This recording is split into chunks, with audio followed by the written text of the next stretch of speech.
안녕하세요, 진목TV입니다. 앞으로 두 번에 걸쳐 대림절을 위한 제2성전기 강의를 하고자 합니다. 제2성전기란 신바빌로니아 포로 이후 예루살렘 성전이 다시 세워져 유지되던 시대 전체를 가리키는 말로 대략 기원전 6세기 후반부터 서기 70년 예루살렘 성전 파괴까지 약 600년의 시간을 포괄합니다. 이 시대는 단순히 예수 시대를 이해하기 위한 종교적 배경이 아니라 유대교가 지금 우리가 아는 형태로 재편되고 동시에 고대 지중해 세계의 제국 질서가 급격히 바뀌는 거대한 전환의 시기였습니다. 이 시대를 모르고는 신약 성서를 읽을 때 반복해서 마주치는 핵심 요소들을 이해하기 어렵습니다. 성전이 어떤 의미였는지, 대제사장 및 제사장 귀족이 왜 그렇게 중요한 권력이 되었는지, 바리새파와 사두개파 같은 집단이 왜 갈라졌는지, 율법이 왜 일상의 경계가 되었는지, 그리고 무엇보다도 누가 유대인의 왕인가? 라는 질문이 왜 그토록 치열해졌는지를 놓치게 됩니다. 오늘 첫 번째 강의에서는 그 긴 제2성전기 가운데서도 페르시아 시대의 귀환 이후부터 마카비 혁명과 하스모니아 왕조의 부상, 그리고 로마가 예루살렘에 들어오기까지 제2성전기의 전반부를 큰 흐름으로 따라가 보도록 하겠습니다. 먼저 제2성전기가 시작되기 직전 상황부터 짚어보겠습니다. 기원전 539년 페르시아의 키루스 2세가 신바빌로니아를 정복합니다. 키루스 2세는 페르시아 제국의 창건자로 당시 고대 근동의 패권이 신바빌로니아에서 페르시아로 넘어가는 결정적 전환을 만든 인물입니다. 신바빌로니아 제국은 강제 이주와 종속 통치에 기반한 통제 방식으로 유명했습니다. 유대인이 신바빌로니아 포로로 끌려간 것도 이러한 정책의 일부였습니다. 반대로 페르시아 제국은 각 지역의 자치와 종교 전통을 일정 부분 허용하는 방식으로 통치했고, 그 결과 유대인들이 예루살렘으로 돌아갈 길이 열렸습니다. 하지만 여기서 여러분이 꼭 기억해야 할 점이 있습니다. 유대인들이 귀환했다고 해서 독립국이 된 것은 아니라는 사실입니다. 유다는 페르시아 제국 안에서 예후드라는 이름의 작은 지방 행정 단위로 재편되었고, 총독은 대부분 페르시아가 임명했습니다. 성전은 재건되었지만 왕은 없었습니다. 다윗 왕조는 부활하지 않았고 종교 지도자, 제사장이 공동체를 이끌었습니다. 여기서 하나만 덧붙이자면, 우리가 흔히 귀환이라고 말할 때 마치 모든 사람이 한 번에 돌아온 것처럼 상상하기 쉽지만, 실제로는 여러 차례에 걸친 이동이었고, 그리고 남아있던 사람들이 대부분이었습니다. 또한 포로로 끌려가지 않았던 사람도 많이 있었습니다. 이 시기 유대 사회는 크게 두 가지 축으로 움직이는데요.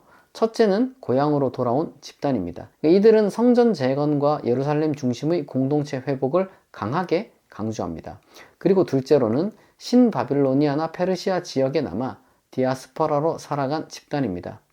이들은 이방 땅에서 유대인으로 살아가는 법을 배우고 제국의 언어와 경제 질서 속에서 생존한 경험을 축적한 사람들입니다. 이 둘은 당연히 서로 다른 경험과 가치관을 형성했고, 이것은 훗날 유대 사회 내부의 갈등의 밑바탕이 됩니다. 이제 시간을 조금 더 앞으로 옮겨 보겠습니다. 기원전 332년 알렉산더 대왕이 등장합니다. 알렉산더는 마케도니아의 왕으로 그리스 세계를 통합한 뒤 페르시아 제국을 무너뜨리고 동쪽으로 진격해 불과 10년 남짓한 기간에 그리스에서 인도 북서부까지 제국을 확장했습니다. 그 결과 유다 지역을 포함한 광범위한 지역이 그가 만든 새로운 국제 질서 안으로 편입됩니다. 알렉산더가 만든 것은 단지 넓은 영토가 아니라 새로운 문명이었습니다. 이때부터 등장하는 개념이 헬레니즘입니다.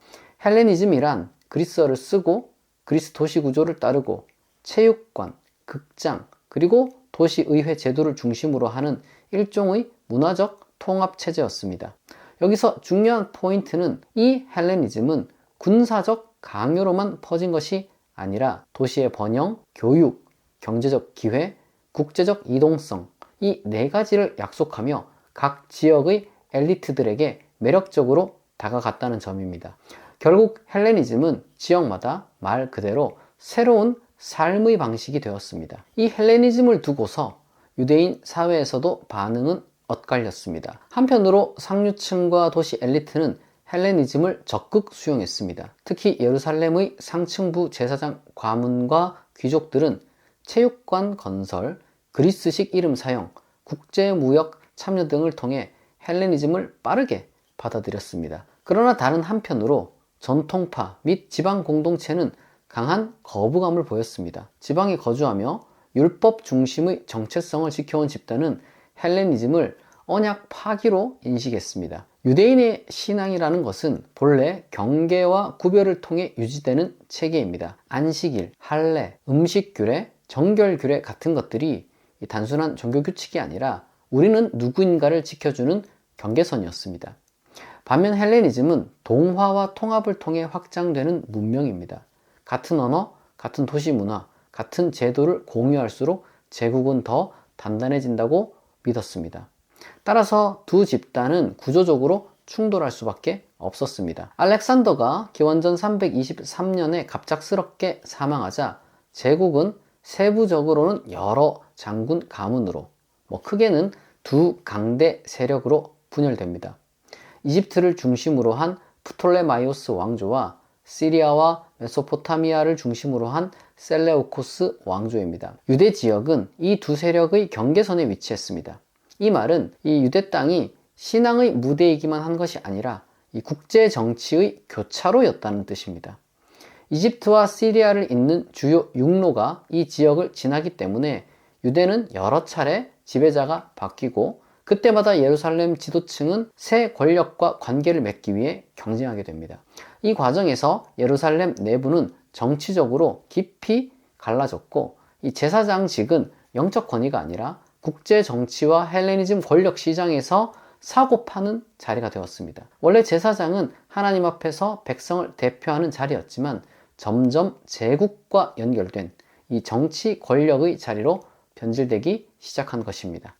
이제 유대 사회의 긴장과 이 헬레니즘 갈등이 폭발하는 지점으로 넘어가겠습니다. 기원전 2세기 중반 셀레우코스 왕조의 왕 안티오쿠스 4세 에피파네스가 등장합니다. 그는 종종 단순한 미치광이 폭군으로 묘사되지만 실제로는 제국의 위기 속에서 정치적 선택을 한 군주로 보는 것이 더 정확합니다. 먼저 그가 왕일 때 이 셀레우코스 제국은 로마와의 충돌 이후 국제 질서에서 불리한 처지에 놓였고 이 제국 재정은 심각한 압박을 받았습니다. 그래서 세금과 성전 재정과 같은 큰 자원에 민감할 수밖에 없었습니다. 그는 제국 정체성을 하나로 묶으려는 헬레니즘적 통합 정책을 강하게 밀어붙였습니다. 이 제국이 흔들릴수록 차이를 인정하는 제국보다 하나의 문화로 묶인 제국을 꿈꾸기 쉽기 때문이었을 겁니다. 그리고 유대 내부의 이 제사장 경쟁이 어떠한 상황을 악화시켰습니다. 친헬레니즘 성향의 제사장들이 이 제국 권력과 결탁하며 서로 권력을 이용했고 이 과정에서 성전 질서가 더욱 크게 흔들렸습니다. 그래서 유대 지역에서 실제 소요와 충돌이 발생했고 안티오쿠스는 이것을 제국에 대한 도전으로 간주하며 강경한 대응으로 나아갔습니다. 그 결과 율법, 할례, 안식일과 같은 유대인의 정체성 표지를 금지하고 예루살렘 성전에 이교 제단이 세워지고 성전 질서 자체가 뒤집혀지게 되었습니다. 이것은 정치적 목적과 전략적 목적이 분명히 있었지만 동시에 유대인의 신앙을 정면으로 겨눈 종교적 탄압이기도 했습니다. 그래서 유대인 공동체는 정체성 붕괴의 벼랑 끝까지 몰리게 되고 그 압력이 결국 폭발적 저항으로 이어집니다. 그런데 바로 이 시기에 이 다니엘서라는 책이 등장하게 되는 겁니다. 다니엘서는 신바빌로니아 유수를 배경으로 하고 다니엘이라는 유대 청년이 제국의 궁정에서 신실하게 살아가는 이야기를 담고 있습니다. 그러나 많은 학자들은 실제 집필과 정리는 이 안티오쿠스의 박해가 진행되는 기원전 2세기 중반으로 봅니다. 다시 말해 과거 신바빌로니아 이야기를 빌려와서 현재의 포갑을 해석하고 이 공동체를 버티게 하는 책으로 그 다니엘서가 쓰였다는 것입니다. 다니엘서는 정치적 저항을 상징과 환상으로 이 우회적으로 표현한 문학입니다. 제국을 짐승으로 묘사하는 이 반패권적 상징 체계를 갖고 있고요. 박해받는 공동체는 인자 같은 이의 이미지 안에서 이 정체성을 새로이 세우게 해줍니다. 그리고 다니엘서는 역사의 진정한 주권은 제국이나 왕이 아니라 초월적 하나님께 있다고 선언합니다. 다니엘서는 종교 서적임과 동시에 유대인의 생존 전략이자 집단 심리 방어 체계, 그리고 정치적 해석학이 담긴 문헌이라고 볼 수 있겠습니다. 이제 역사의 초점을 이 예루살렘에서 벗어나 모데인이라는 작은 마을로 옮겨가 보겠습니다. 이 모데인은 예루살렘 인근의 지방 마을입니다. 안티오쿠스의 명령을 수행하던 관리들이 이 마을에 도착해 헬레니즘식 제사를 드릴 것을 요구했습니다. 이때 이 마을의 제사장 마타디아가 등장합니다. 마타디아는 이를 거부했을 뿐 아니라 협조한 유대인과 관리까지 죽입니다. 그러니까 이 사건은 우발적인 폭력이 아니라 이 전통파 유대인들의 오랜 불만, 그리고 제사장직의 타락, 성전의 헬레니즘화에 대한 충격, 그리고 이제 공동체 내부의 분열 등, 그러니까 이 모든 것이 누적되다가 폭발한 거였습니다. 그리고 여기서부터 마카비 혁명이 시작됩니다. 바로 이 제사장 마타디아와 더불어서 이제 이러한 혁명을 이제 이은 아들들이 있는데, 그 중에 가장 결정적인 지도자로 부상하는 인물이 유다 마카비입니다. 이 마카비는 사실 별명이에요. 망치, 강한 타격을 의미하며 이것이 그의 전투 방식과 어떤 그 상징을 드러내준다고 할 수 있겠죠. 유다 마카비는 굉장히 탁월한 군사 지휘관이었습니다. 정규군으로 맞붙어서는 셀레우쿠스의 군대를 이길 수 없다는 것을 알고 산악지형을 활용한 게릴라 전술을 택했습니다.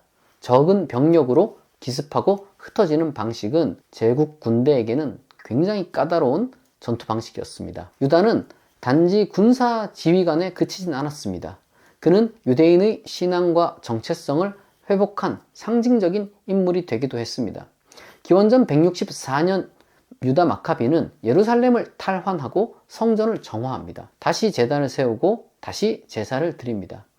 이 사건이 바로 오늘날 한우카, 요한복음에 나오는 수전절의 기원입니다. 유다 마카비가 성전을 되찾고 이 정화한 사건은 분명 그렇게 상징적으로는 거대한 승리였습니다. 그러나 현실은 훨씬 복잡했습니다. 셀레우코스 제국은 여전히 강력한 국가였고 예루살렘이 완전한 자치권을 가진 상태도 아니었습니다. 또 유대 지역 내부에서는 친헬레니즘 그룹과 이 전통파 그룹이 여전히 갈등하고 있었습니다. 즉 성전 정화는 이 종교적 독립의 회복이었지만 정치적 독립까지 이룬 것은 아니었습니다. 유다 마카비는 계속되는 전투 끝에 전사합니다. 그리고 그 뒤를 이은 두 인물이 바로 그의 형제인 요나단과 시몬입니다. 이 두 사람은 단순한 전투 지휘관이 아니라 이 전쟁과 외교와 이 종교 권위를 함께 다뤄야 했던 그러한 복합적인 지도자들이었습니다. 그들은 셀레우코스 왕조의 내부 권력 다툼을 적극 활용했습니다. 왕위 계승 분쟁이 심화되자 경쟁하던 후보들이 유대인의 지지를 얻기 위해 조건을 제시하기 시작했고, 요나단과 시몬은 그 틈을 이용해 큰 자치와 그리고 권한을 끌어냅니다. 그리고 그들은 외교 전략과 군사 전략을 병행했습니다. 요나단은 대제사장 직분을 인정받으며 종교적 지도자로 부상합니다. 시몬은 요새 도시를 정비하고 실질적인 지배 영역을 다져나갑니다. 이렇게 유대 공동체는 점점 하나의 실체로 바뀌어 갑니다. 단순한 종교 공동체가 아니라 땅과 도성과 군사력과 세금 체계를 갖춘 정치 공동체로 변해가는 것입니다. 시몬 시대에는 예루살렘의 셀레우코스 요새가 축출되고 유대가 새로운 시대를 열었다는 인식이 확산됩니다. 즉 이때부터 유대가 이 외세 통제에서 벗어나 사실상 독자적 통치 체제를 굳히기 시작했다고 보는 것이죠. 이렇게 하스모니아 왕조가 탄생합니다. 하스모니아라는 이름은 이 마타디아 집안 계보와 연결되는 전통적 명칭으로 이 왕조의 정통성을 강조하기 위해 사용되었습니다. 그러나 하스모니아 왕조는 태생적인 이 긴장이 있었습니다. 첫째, 이 왕조는 제사장 가문이 세운 왕조입니다. 전통적 유대 사회에서 왕은 다윗 계열이어야 정통으로 인정받는다는 기대가 강했습니다. 그런데 하스모니아 왕조는 제사장 가문이 왕권까지 겸하는 형태였습니다. 둘째, 반헬레니즘 투쟁에서 태어났지만 곧 헬레니즘 체제를 받아들입니다. 왕조를 운영하기 위해 주변 국가들과 외교 관계를 맺어야 했고, 그 과정에서 헬레니즘식 군사, 행정, 교육 구조가 들어옵니다. 헬레니즘에 저항해서 태어난 왕조가 헬레니즘을 수용함으로써 유지되는 역설이 발생합니다. 그리고 사두개파와 바리새파의 갈등이 이때 본격화됩니다. 사두개파는 성정 중심, 귀족 중심, 이 왕조와 협력적 성향이 강한 집단입니다. 바리새파는 율법 중심, 대중적 기반, 왕조의 비판적 성향이 강한 운동이었습니다. 신약 성서에서 보게 되는 바리새인과 사두개인의 충돌은 이 시기에 뿌리를 내렸다는 것이죠. 하스모니아 왕조는 또한 단순한 종교적 근본주의 집단이 아니었습니다. 이 국가 운영에 능숙한 실용적 지도자들이 포진해 있었어요.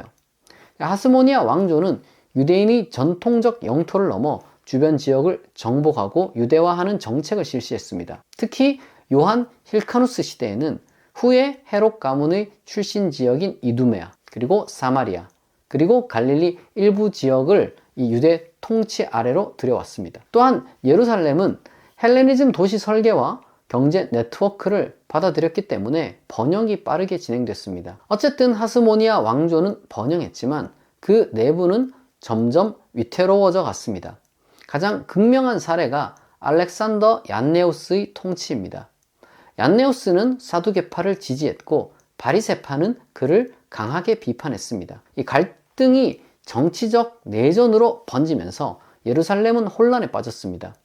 요세푸스는 얀네우스가 바리새파를 잔혹하게 탄압하고 많은 사람을 처형했다고 기록합니다. 숫자의 정확성에는 논란이 있지만 어쨌거나 이 시기에 종교적 갈등이 정치적 폭력과 내부 붕괴로 이어졌다는 것은 분명합니다. 혁명으로 얻은 권력은 시간이 지나면서 귀족 가문들의 이익을 보호하는 체제로 변했습니다. 초기의 신앙적 열정은 점점 사라지고 정치적 이해관계가 그 빈자리를 메웠습니다. 왕조 말기로 갈수록 왕위 다툼이 심화되었고, 이 다툼은 결국 외세가 개입할 틈을 만들어줍니다. 결정적인 순간은 기원전 63년 로마의 장군 폼베이우스가 예루살렘에 진입한 사건입니다. 당시 로마는 동지중해 세계로 세력을 확장하던 시기였습니다. 폼페이우스는 동방 원정을 통해 시리아와 팔레스타인 지역을 로마 질서 안에 넣으려 했습니다. 바로 그때 하스모니아 왕조 내부에서는 이 형제인 힐카누스 2세와 아리스토블루스 2세가 왕위를 두고 치열하게 다투고 있었습니다. 두 사람 모두 스스로의 정통성을 주장했지만 이 내부 지지 기반만으로는 이 상대를 꺾기가 어려웠고, 결국 각각 외부 세력의 도움을 요청하는 선택을 합니다. 그 틈을 타 로마가 개입합니다. 폼페이우스는 유대의 왕위 다툼을 평화중재라는 명분으로 접근했지만 실제로는 유대를 로마의 영향권 아래 두기 위한 이 정치적 계산이었습니다. 협상 과정에서 아리스토블루스 2세는 로마와의 합의를 수용하는 듯 행동하면서도 독자적 군사 행동을 시도했고, 이것이 폼페이우스를 자극하여 예루살렘 침공으로 이어지게 만듭니다. 예루살렘은 격렬히 저항했지만 결국 로마군에 의해 함락됩니다. 그 이후 유대는 명목상의 자치권만 유지한 채 로마의 실질적 통치 아래 들어가게 되고, 하스모니아 왕조는 더 이상 독립국가라고 부르기 어렵게 됩니다. 여기까지가 제2성전기 전반부 마카비 혁명에서 하스모니아 왕조의 부상과 쇠퇴까지의 큰 흐름입니다. 다음 강의에서는 이 무너진 왕조의 자리를 대신 차지하게 되는 인물 헤롯과 그가 다스리던 시대에 예수가 어떤 모습으로 등장하게 되는지 살펴보도록 하겠습니다. 지금까지 시청해 주셔서 감사합니다.